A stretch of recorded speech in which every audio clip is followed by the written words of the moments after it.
नमस्कार साथियों, आज की यह वीडियो उन लोगों के लिए है जो लोग पुलिस प्रशासन से परेशान हो चुके हैं, थाने के चक्कर लगा लगा के परेशान हो चुके हैं। और इस वीडियो में खुशखबरी ये है कि अब थाना का पावर ख़त्म।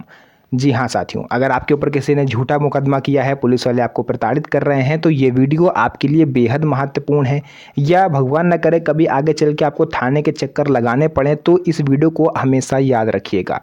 क्योंकि बहुत सारे लोग ये सोचते हैं कि हम वकील नहीं हैं जो हम कानून की जानकारी रखें, ये वकीलों का काम है। तो आप गलत सोचते हो, क्योंकि छोटी छोटी बेसिक जानकारी ना होना, इसी आपकी लापरवाही का फ़ायदा ये पुलिस वाले उठाते हैं। आइए वीडियो को स्टार्ट करते हैं और हर इस चीज़ को विस्तार से समझते हैं। साथियों, मैंने यहाँ पर देखिए पूरी रिपोर्ट निकाल के रखी हुई है। कौन कौन सी चीज़ें हैं भारतीय संविधान के अनुसार, वो मैं आपको बताऊंगा ताकि आपको आपके अधिकार पता चले। देखिए, कानून की जानकारी ना होना ये सबसे बड़ी कमजोरी है, और हमारे समाज की सबसे बड़ी विडंबना यही है कि लोग जिनको जानकारी नहीं है वो समझना भी नहीं चाहते, वो जानना भी नहीं चाहते हैं कि आखिर है क्या कानून।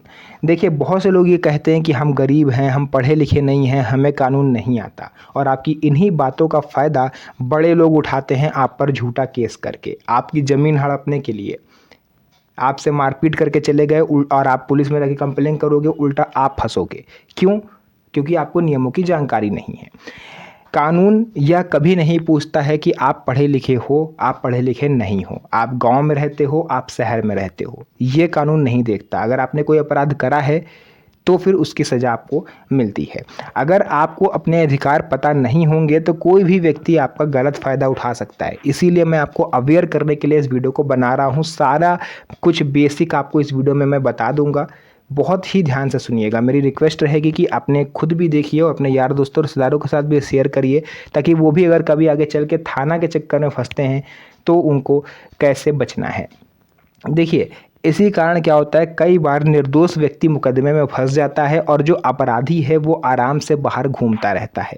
किसी की नौकरी चली जाती है, सरकारी नौकरी किसी की अटक जाती है। अगर कोई स्टूडेंट है, उसके नाम पर एफआईआर हो गई तो फिर उसको गवर्नमेंट जॉब मिल ही नहीं सकती।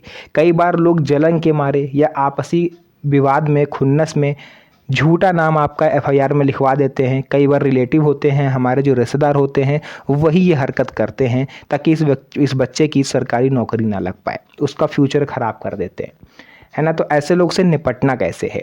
झूठे मुकदमे आखिर दर्ज क्यों होते हैं? देखिए, आज बदला लेने की भावना से, जलन की भावना से या मिसअंडरस्टैंडिंग से झूठे मुकदमे दर्ज हो जाते हैं। कई बार ज़मीन विवाद, परिवार का झगड़ा, पुरानी दुश्मनी, चुनावी रंजिश, ये छोटी छोटी वजह जो है मुकदमे दर्ज करवाती हैं।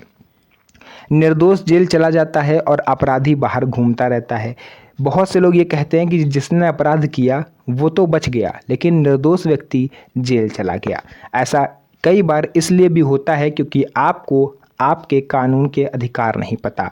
पीड़ित कानून नहीं जानता, सही तरीके से वो शिकायत नहीं कर पाता, गवाह उसके साथ चलने को तैयार नहीं होते, एफआईआर में गलत बातें लिखवा दी जाती हैं, कोर्ट में बयान बदल दिए जाते हैं। इनमें से कई सारी वजह होती हैं जिस वजह से निर्दोष व्यक्ति फंस जाता है, और अक्सर पैसे वाला और बड़ा आदमी आराम से बाहर घूमता है।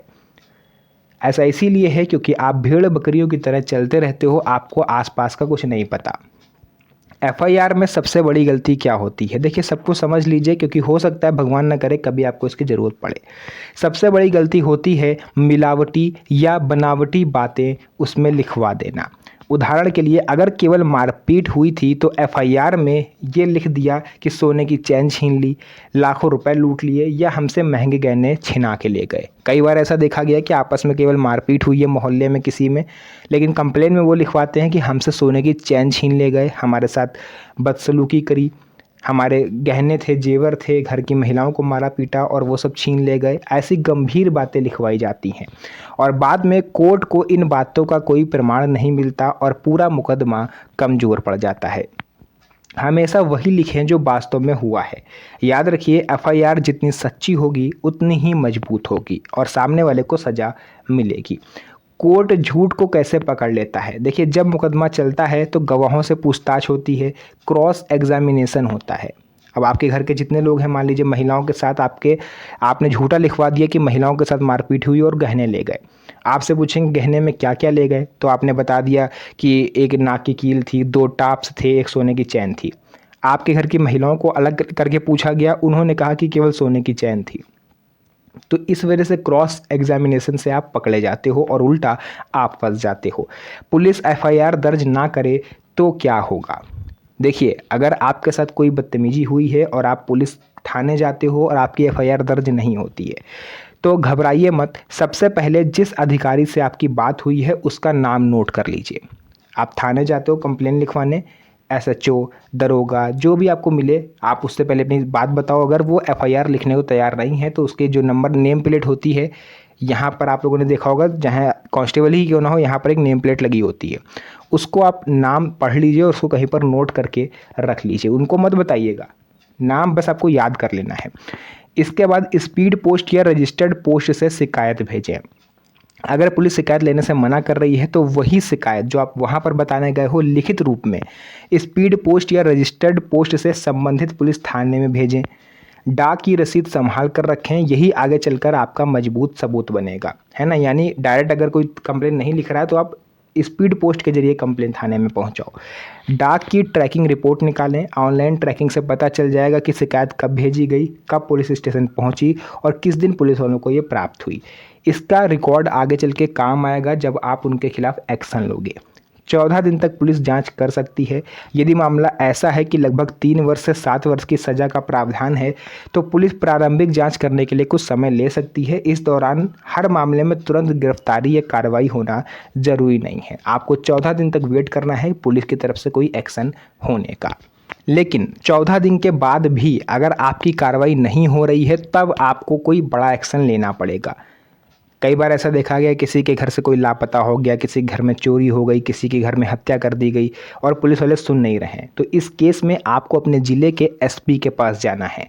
एसपी के पास कब जाएं? जब एक बार आप शिकायत कर चुके हो थाने में, है ना। अपनी शिकायत की एक फ़ोटोकॉपी, डाक की रसीद, ट्रैकिंग रिपोर्ट साथ लेकर आप एसपी से मिलिए। या अपने डाक के थ्रू नहीं कंप्लेन लिखवाइए। फॉर एग्जांपल मान लेते हैं आप कंप्लेन करने गए और पुलिस वालों ने आपकी तहरीर आपसे एप्लीकेशन लिखवा के आपकी कंप्लेन ले ली, लेकिन उस पर कोई एक्शन नहीं ले रहे हैं। महीना भर हो गया, 2 महीना हो गया, तब आप आपने जो तहरीर लिख के आप दोगे ना, उसकी एक फ़ोटोकॉपी अपने पास रख लेना विद डेट, और तब आप एसपी के पास जाना कि सर मैंने 1 महीना हो गया या 10 दिन हो गए मैंने दिया है, कोई एक्शन नहीं लिया जा रहा है। गंभीर अपराध में तुरंत वरिष्ठ अधिकारियों से संपर्क करें। अगर मामला हत्या, बलात्कार, बच्चे के साथ गंभीर अपराध, महिला के साथ गंभीर हिंसा जैसा है तो देरी ना करें। 2 से 3 दिन जैसे ही बीतें आप तुरंत एसपी के पास चले जाइए, पुलिस कमिश्नर के पास चले जाइए, मतलब हायर अथॉरिटी के पास आप जाइए। ऑनलाइन एफआईआर की भी सुविधा है। कई राज्यों में ऑनलाइन शिकायत या ई एफआईआर की सुविधा उपलब्ध है। जहां ऐसी व्यवस्था हो वहां निर्धारित प्रक्रिया का पालन करते हुए ऑनलाइन शिकायत दर्ज कराई जा सकती है। 2 कॉपी हमेशा साथ रखें। जब भी शिकायत देने जाएं हमेशा आवेदन की 2 प्रतियां लेकर जाएं। एक पुलिस वाले रखेंगे और एक आप रखोगे। पुलिस समझौता करा सकती है या नहीं? देखिए, ये भी क्वेश्चन कई बार पूछा जाता है कि किसी ने दहेज का अगर गलत केस कर दिया है, दहेज प्रथा लगा दी है, तो इस मामले में क्या पुलिस समझौता करा सकती है? या कोई भी किसी की हत्या हो गई है, कुछ भी हुआ है, तो क्या समझौता हो सकता है? देखिए, अगर दोनों पक्ष अपनी इच्छा से समझौता करें तो अलग बात है, लेकिन अगर किसी पर दबाव डाल करके समझौता का प्रेशर बनाया जा रहा है तो ये पुलिस नहीं कर सकती। किसी को प्रेशराइज नहीं कर सकती है समझौता करने के लिए, है ना। कई बार ऐसा देखा गया जो पढ़े लिखे लोग नहीं होते हैं, गांव देहात के लोग होते हैं, उनसे ज़बरदस्ती सादे कागज़ पर सिग्नेचर करा लिए जाते हैं और उनका समझौता करा दिया जाता है। तो आपको क्या करना है, पुलिस थाने जब भी आप जाएं तो कभी भी किसी सादे पन्ने पर ना तो अंगूठा लगाएं ना तो सिग्नेचर करें, है ना, क्योंकि आप उल्टा फंस सकते हो। इसके बाद थाने का घेराव या पुलिस से मारपीट करना अपराध है। कई बार लोग खुन्नस में परेशान हो जाते हैं कि पुलिस वाले कोई एक्शन नहीं ले रहे हैं, गांव के लोगों को लाठी डंडा लेके पहुंच गए, थाने को घेर लिया कि चलो अब हमारी ये सुनेंगे। तो ऐसा आप करके अपने पैरों पे कुल्हाड़ी मार रहे हो। कई लोग भीड़ इकट्ठा करके थाने का घेराव करते हैं, पुलिस वालों को धमकाते हैं, मारपीट करते हैं। तो ऐसा करना स्वयं एक अपराध है और उल्टा आप फंस सकते हो। कानून का सही उपयोग करें, गलत नहीं, है ना। बाकी मैं आपको बता दूं कि अगर पुलिस वाले आपकी शिकायत नहीं सुन रहे हैं तो आप अपने ज़िले के एसपी, डीएसपी या फिर आप पुलिस कमिश्नर से मिल करके शिकायत दर्ज करा सकते हो, क्योंकि पुलिस थाना का पावर लगभग समाप्त हो रहा है। पुलिस वाले अक्सर ऐसा देखा गया है कि गरीब आदमी को दबा देते हैं और अमीर आदमी की सुनवाई करते हैं। मैंने ऐसा कई केसेस में देखा है। कई सारे व्यूवर्स हैं जो मुझे कमेंट करते हैं कि हम गरीब थे तो हमारी सुनवाई नहीं हुई। मेरे पड़ोसी जो कि अमीर है उसने ज़मीन विवाद के चक्कर में मुझे मारा पीटा और ख़ुद पुलिस में जा कर के कंप्लेन कर दी और पुलिस वाले मुझे उठा करके ले गए। 2-3 दिन रखा, मारा पीटा, तब जाके मुझे छोड़ा। तो ऐसा इसीलिए होता है क्योंकि आपको अपने अधिकार नहीं पता। तो अगर आपके साथ कोई गंभीर मामला हो गया तो सबसे पहले आप वकील से राय लीजिए जो वेल प्रोफेशनल होते हैं। उसके बाद आप थाने में बात करिए। तो जो भी जानकारी थी मैंने पूरा आपको विस्तार से बता दिया है। वीडियो पसंद आई हो वीडियो को लाइक करके चैनल को सब्सक्राइब जरूर कर लीजिएगा, क्योंकि इस तरह की वीडियोस मैं आपके लिए बनाता रहता हूँ। तो फिर से मुलाकात होगी आप सभी से एक और नई मजेदार वीडियो में। तब तक के लिए धन्यवाद। जय हिंद।